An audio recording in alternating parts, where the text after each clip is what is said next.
Papa nanga ya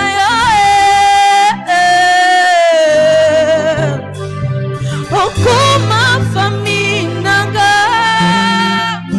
ya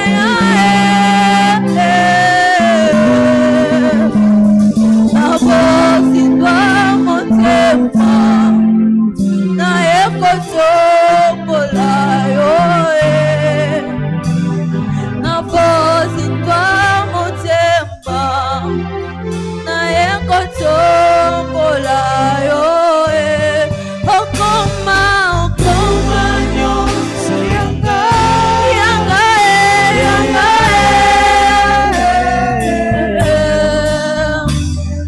okoma nyonso yanga papa yanga ona bosindo ya motema ekotombola yo na bosindo ya motema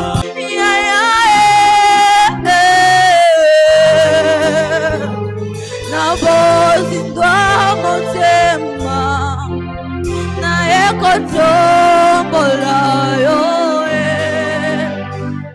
na bosindo motema na ekotombola yo okoma nyonso yanga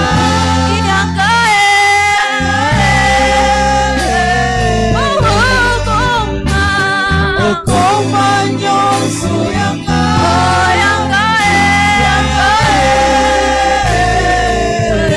na bosindo ya motema ekotombola yo na bosindo ya motema ekotombola yo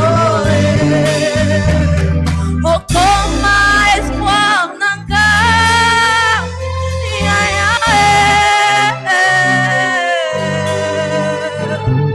okoma famille nanga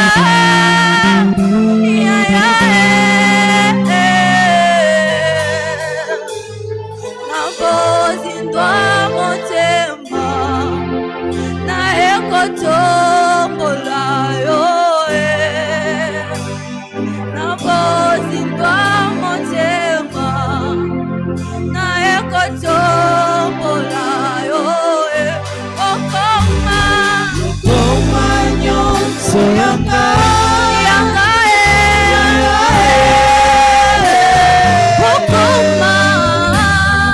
okoma nyonso yanga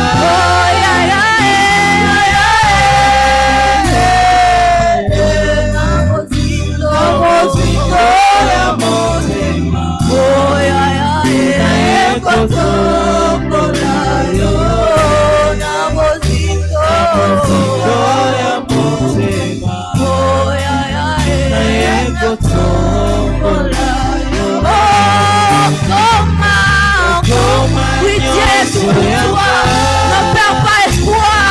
Toi qui vis dans de moments difficiles. Toi qui vis dans de moments difficiles. Laisse-moi te dire que ne perds pas espoir. Dieu est tout pour toi. Il est là pour prendre le contrôle de toutes choses. Dieu prend le contrôle de toutes choses sur toi. Oh Dieu, Père éternel, je viens ce soir, éternel Jésus, t'élever de tout mon cœur, Père éternel. Je viens de tout mon cœur et t'élever, éternel Jésus. Je viens élever ton nom. Laisse-moi l'adorer, éternel Jésus.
Oh Yahweh, oh Yahweh,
Peut-être toute ta famille t'a délaissé.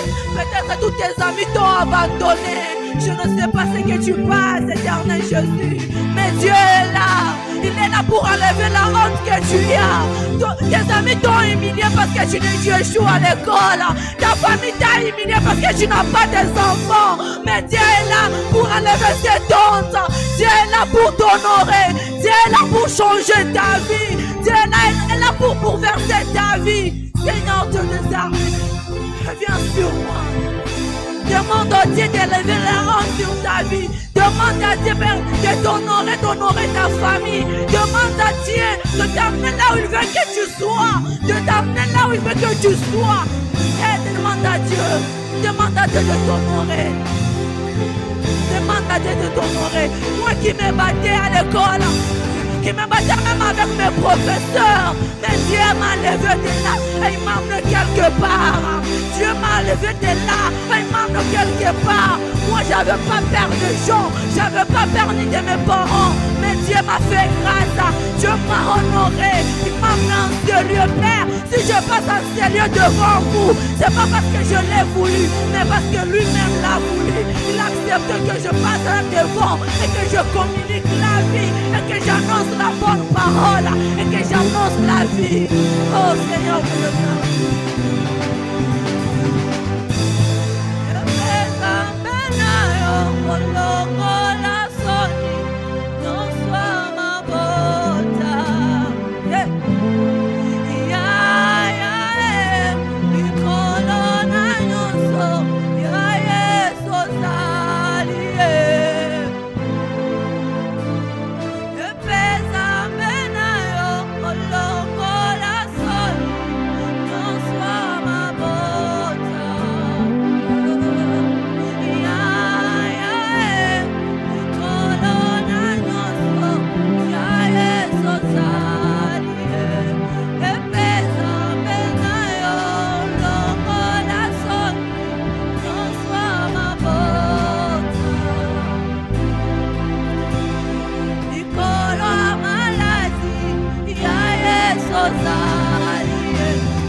Est-ce qu'il y a quelqu'un ce soir qui peut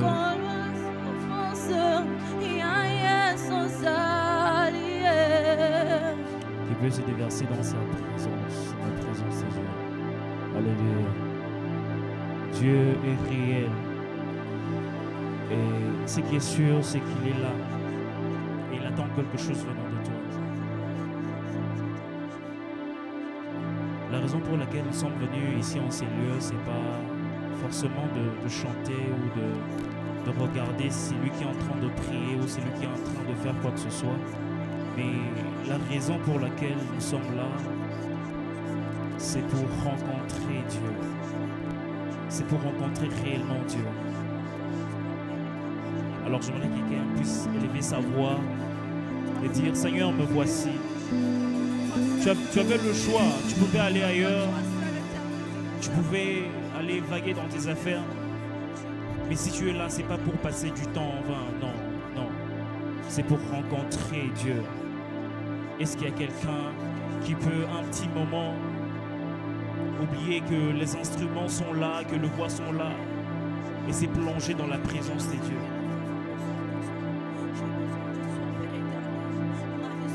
Alléluia.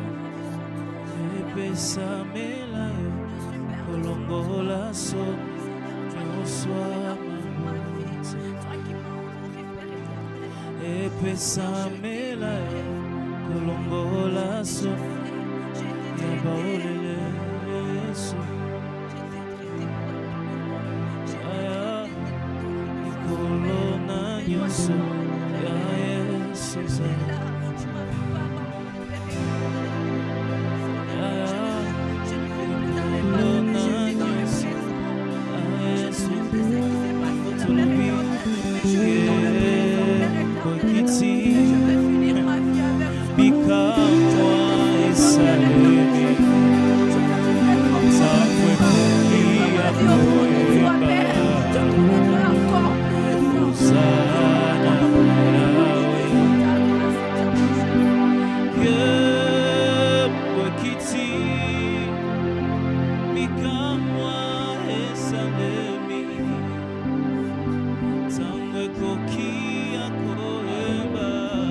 Gloire au Seigneur.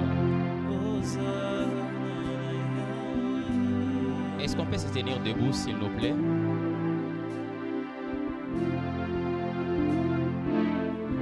Nous allons dire à Dieu que notre cœur soit une terre fertile ce soir, afin que sa parole prenne place dans nos cœurs. On va faire ces chants qui disent simplement: Esprit de Dieu règne, règne dans ma vie, Esprit règne,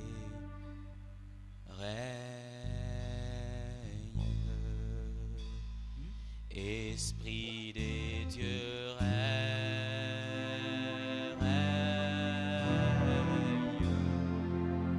dans ma vie, Esprit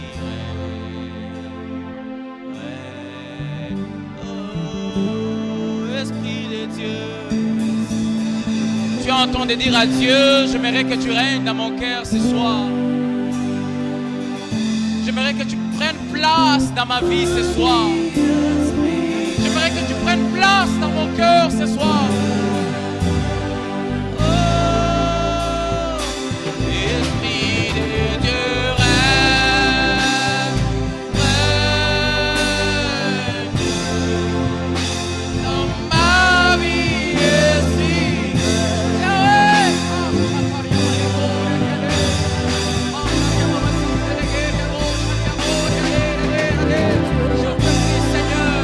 Règne ce soir, règne ce soir, règne ce soir.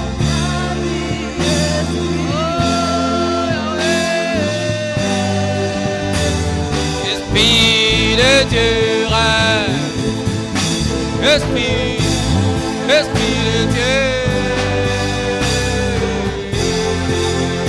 Dans ma vie, Yahweh. Oh, Rashakata Palia Goza Beliade.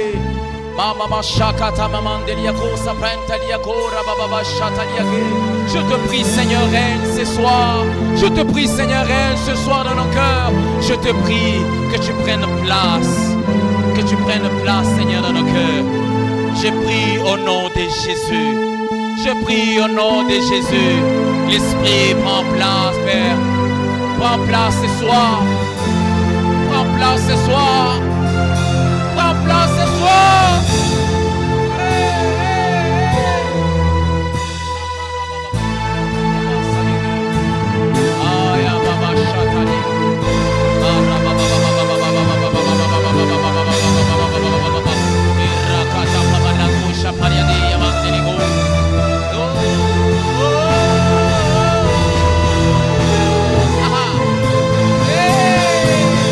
Yahweh, Yahweh,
Seigneur.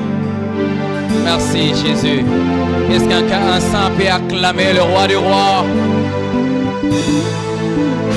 Oh, tu entends acclamer le Jésus qui est ressuscité le 3e jour. Je disais, acclame Jésus.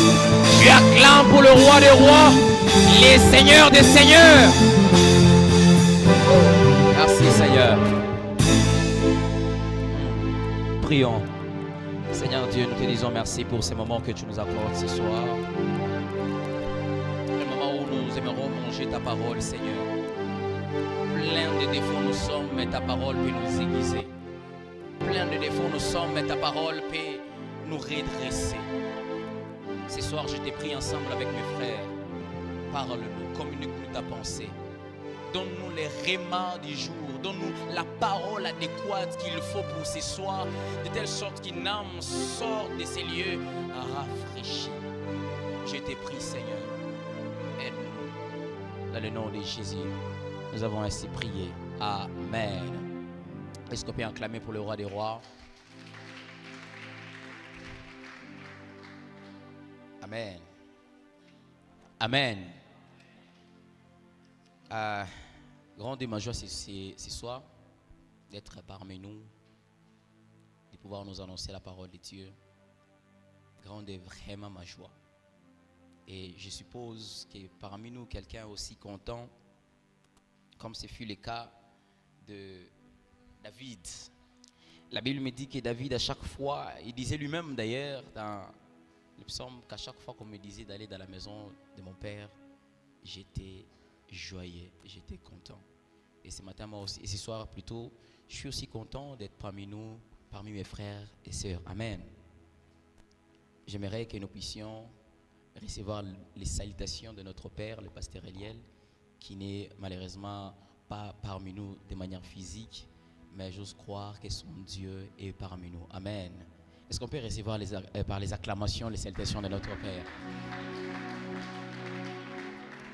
Je dis merci à mon Père pour m'avoir accordé cette confiance ce soir de pouvoir parler de la part de Dieu. Ce n'est pas une tâche facile, mais c'est quelque chose qui est très compliqué, mais possible avec la foi en Dieu. Amen.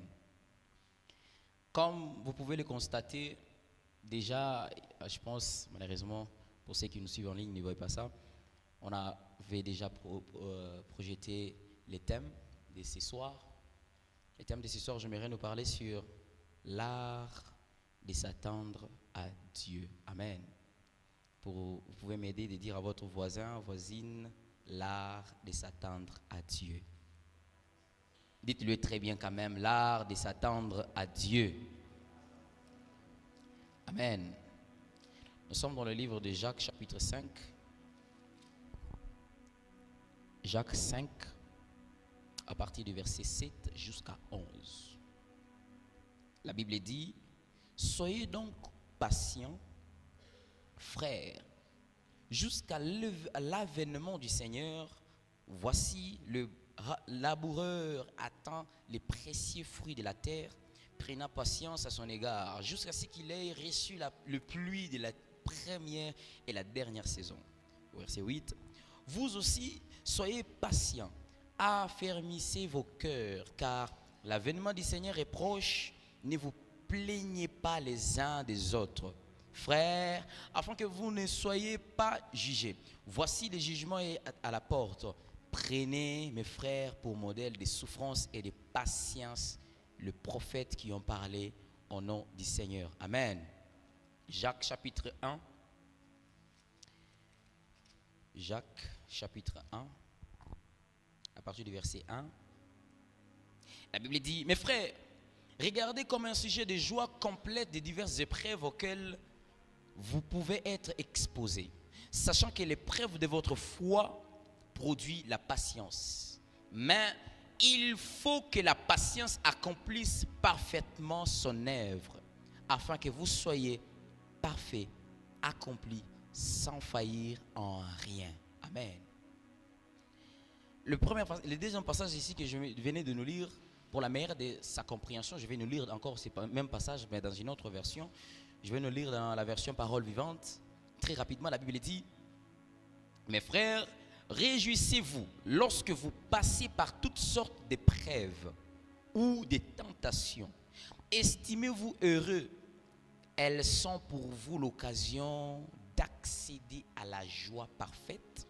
Verset 3. Vous savez bien que si votre foi est mise à l'épreuve et si elle tient bon, elle développera votre endurance. Verset 4. Mais pour que vous parveniez à une pleine maturité spirituelle, il faut que l'épreuve achève son œuvre sans que votre consistance se relâche.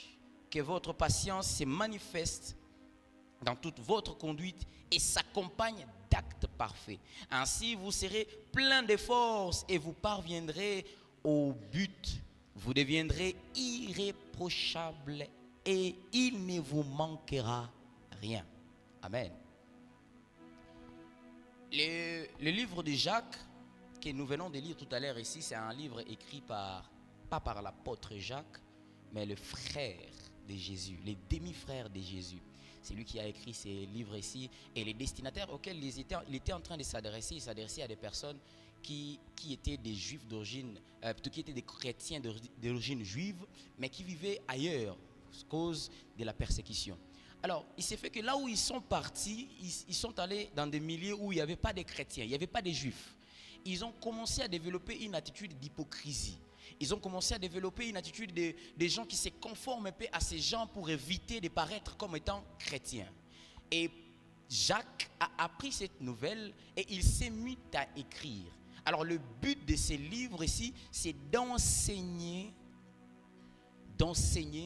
l'attitude chrétienne juste qu'il faut avoir. C'est-à-dire, il est en train de dire, non, ce que vous êtes en train de faire, vous êtes en train de vous conformer à ces gens. Il n'est pas bon.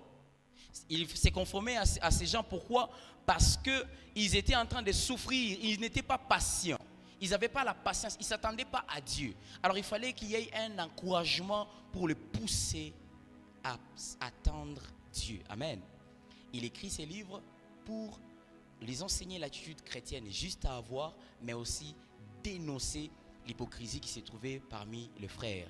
Et cela nous concerne nous aussi de ces siècles, parce qu'il se peut que nous sommes des chrétiens qui vivons dans des milieux assez païens. Nous sommes des chrétiens qui vivons, peut-être notre maison se trouve à côté d'une terrasse, d'un bar, ou je ne sais pas moi, d'un environnement assez païen. Et il se peut que de temps en temps, nous chantons les mêmes chansons de l'autre côté. Il se peut que de temps en temps, nous nous conformons un peu comme ces gens de l'autre côté. Et ces livres de Jacques nous concernent aussi. Il dénonce cette hypocrisie, mais aussi il nous enseigne quelle est la bonne attitude à avoir face à ces gens. Amen. Je suis en train justement de nous contextualiser un peu ceci pour nous permettre à comprendre comment s'attendre à Dieu. Et vous allez vous rendre compte d'une chose aussi dans le livre de Jacques ici que je suis en train de parler, c'est que Jacques, il était quelqu'un qui, au début d'ailleurs, il n'a pas cru vraiment au ministère de son frère comme toutes les autres personnes, mais plus tard, après la mort de son frère Jésus, il a cru à ce ministère. Amen. Et j'aimerais très rapidement définir un peu quelques concepts qui vont nous permettre en fait de comprendre comment s'attendre à Dieu. Le premier concept que j'aimerais définir ici, c'est l'art. Étant donné que dans mon thème, il y a le mot art, l'art de s'attendre à Dieu. Que veut dire l'art? Alors, l'art, c'est l'ensemble des procédés, c'est-à-dire la manière de faire ou la manière d'agir. Amen. Si je parle de l'art de s'attendre à Dieu, je parle des façons, au pluriel, je parle des procédés, des manières d'agir pour s'attendre à Dieu. L'art, c'est-à-dire l'ensemble ou la manière d'agir ou la façon de faire les choses pour s'attendre à Dieu. La deuxième définition du mot art, le mot art signifie aussi l'habileté, c'est-à-dire les capacités. Quand on dit que cette personne a de l'art en elle, c'est-à-dire cette personne a des capacités. Quand on dit que cette personne a de l'art en elle, ça veut dire que cette personne a une façon de faire les choses. Le deuxième mot que j'aimerais définir, c'est attendre. Mais je ne vais pas définir très rapidement attendre. Je vais d'abord parler d'un mot qui fait allusion ou qui marche de pair avec attendre, c'est la patience. Ce soir, justement, je vais m'asseoir sur le mot patience. Je vais nous enseigner, en tant que chrétiens, nous devons être des personnes qui s'attendent à Dieu. Que veut dire patience? Je vais les définir de manière un peu rapide. Dans la Bible, quand vous lisez la Bible, les mots patience n'a pas la même définition que nous connaissons, vous et moi. Quand on dit « sois patient », ça n'a pas la même définition que nous connaissons. D'ailleurs, ces mots ici dans la Bible, pendant que j'étais en train de faire un peu quelques études là-dessus, les mots patience n'existaient pas dans la Bible. Mais il y a des idées qui font allusion au mot patience. Par exemple, quand vous lisez les livres de Deutéronome chapitre 12, on dit Dieu est lent à la colère. Le mot, l'expression être lent à la colère, on parle de la patience à l'intérieur. Amen. On parle de la patience à l'intérieur. Et ce soir, j'aimerais définir ces mots comme étant ceci, le mot patience. Le mot patience est remplacé généralement par la persévérance. Le mot patience est remplacé par la constance ou l'endurance. Quand on parle d'une personne qui est patiente, on parle d'une personne qui est constante, une personne qui endure, une personne qui est persévérante.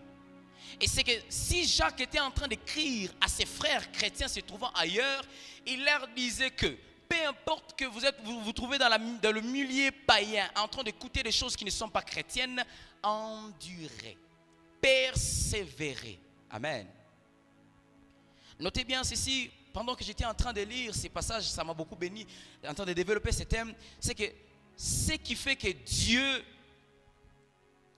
Dieu, allais-je dire, éternel, c'est sa capacité à être constant. Étant donné que le mot patient signifie être constant ou signifie la constance, Dieu aussi, il est patient. Mais dans la façon de l'attribuer à Dieu, Dieu quant à lui, il n'est pas patient comme nous le sommes, mais la patience de Dieu c'est définie comme étant la constance. Et c'est pourquoi j'ai dit, ce qui fait de Dieu éternel, c'est sa capacité à rester constant des siècles, de situation à situation, il ne change pas. Amen.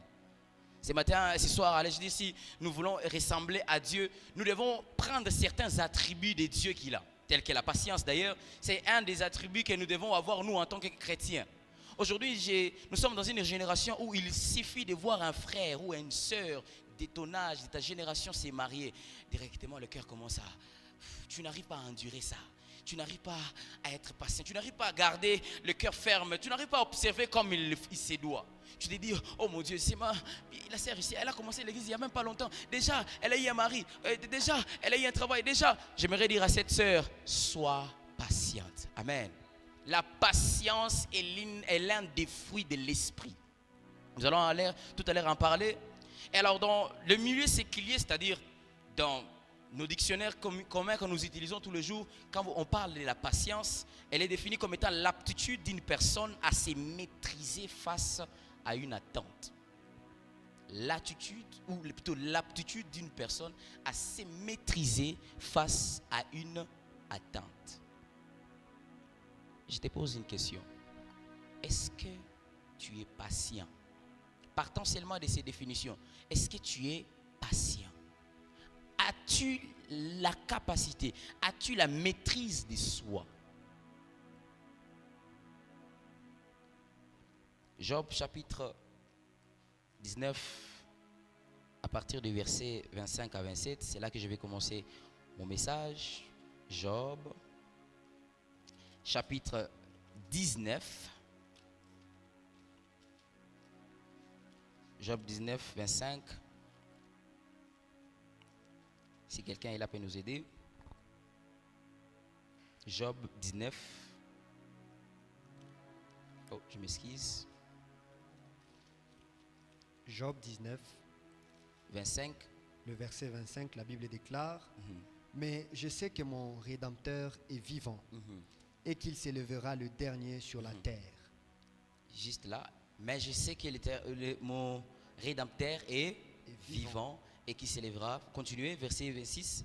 Le verset 26, quand ma peau sera détruite, il s'élèvera. Quand je n'aurai plus de chair, je verrai Dieu. Verset 27. je le verrai